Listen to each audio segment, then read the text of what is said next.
প্রথমে বলেছে যে আমরা অনেকগুলি প্রশ্ন করব, জবাব দিবেন, তারপরে আপনি বক্তব্য রাখবেন। তো প্রশ্ন করলো ফ্রি স্টাইল, যে যে প্রশ্ন করলো জবাব দিতে থাকলাম। এক আরব প্রশ্ন করলেন যে আপনি পৃথিবীর বহু দেশ ঘুরলেন বলে শুনলাম, পৃথিবীতে ইসলামের পূর্ণাঙ্গ রূপ এখন আর কোথাও নাই। কোথাও আছে আধা, কোথাও আছে 12 আনা, কোথাও আছে 10 আনা, কোথাও আছে 4 আনা, কোন জায়গায় মোটেও নাই। ইসলামের পূর্ণাঙ্গ ইসলাম, কোরআনের পূর্ণাঙ্গ আইন পৃথিবীতে কোথায় সর্বপ্রথম কায়েম হবে বলে আপনি মনে করেন? আমি তার জবাবে কি বলেছি জানেন? আমি জবাব দিলাম, হাজার হাজার লোক সেই হলের মধ্যে ছিলেন।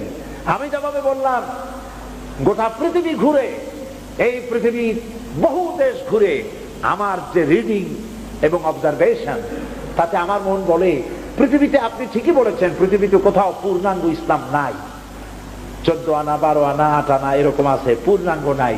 পূর্ণাঙ্গ ইসলাম পৃথিবীতে হবে ইনশাআল্লাহ।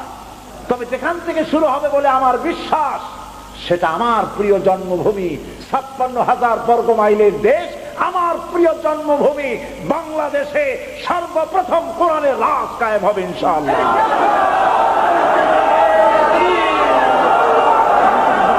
আমি জানি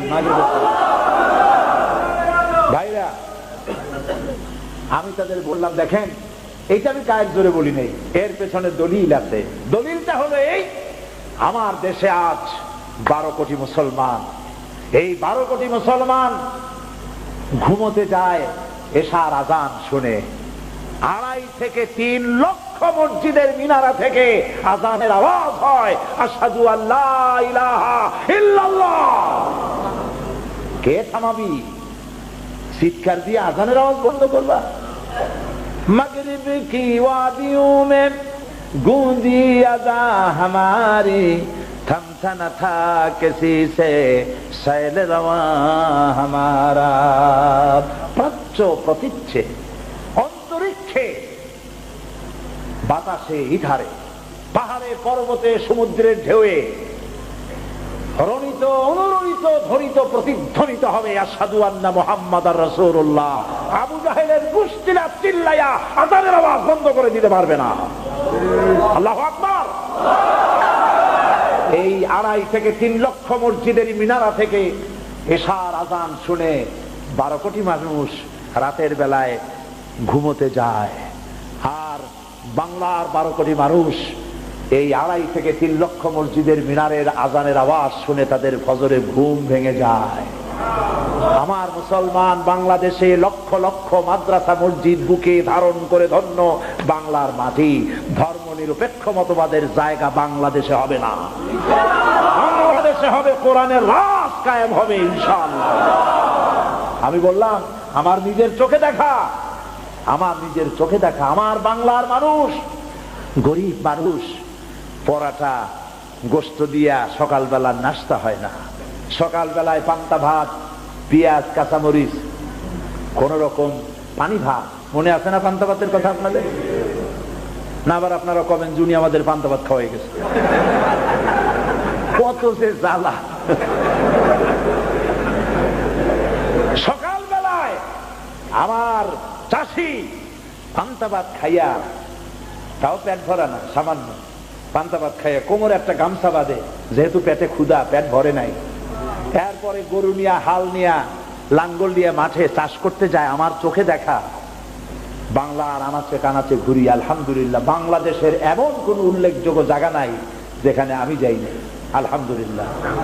আল্লাহ নিচ্ছেন।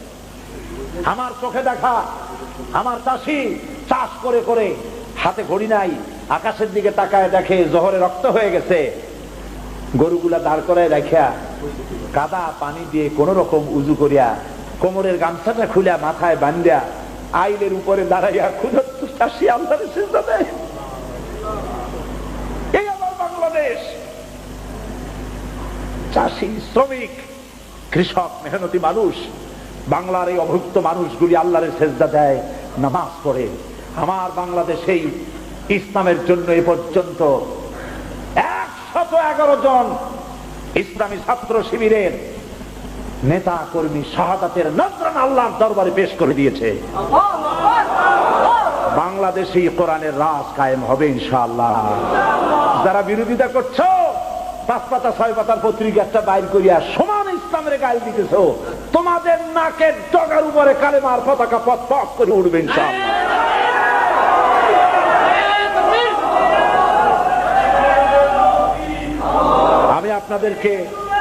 আমি আপনাদেরকে বলবো, বাংলাদেশকে ভালোবাসুন, বাংলাদেশকে ভালোবাসুন, বাংলাদেশকে ভালোবাসুন, এবং এই দেশে যতদিন থাকবেন আল্লাহ আপনাদেরকে রাখুন, ঈমানের সাথে রাখুন, বলি আমিন।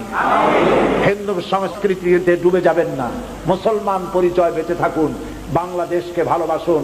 জীবন এবং মওতের ফয়সালা আল্লাহর হাতে, কারো কোনো ব্যক্তির হাতে মৃত্যুর ফয়সালা নাই। যদি আমার মৃত্যু থাকে কারো গুলিতে আমি শহীদ হব, সারা পৃথিবী পাহারা দিয়া সেই গুলি থেকে আমাকে বাঁচাতে পারবে না। আর যদি আমার জন্য কোনো গুলি আল্লাহর পক্ষ থেকে বরাদ্দ না থাকে, সারা পৃথিবী বৃষ্টির মতো আমার প্রতি আমাকে লক্ষ্য করে গুলি ছুড়লে আমার একটা পশমও হেলাতে পারবে না। এটা আমার ঈমান।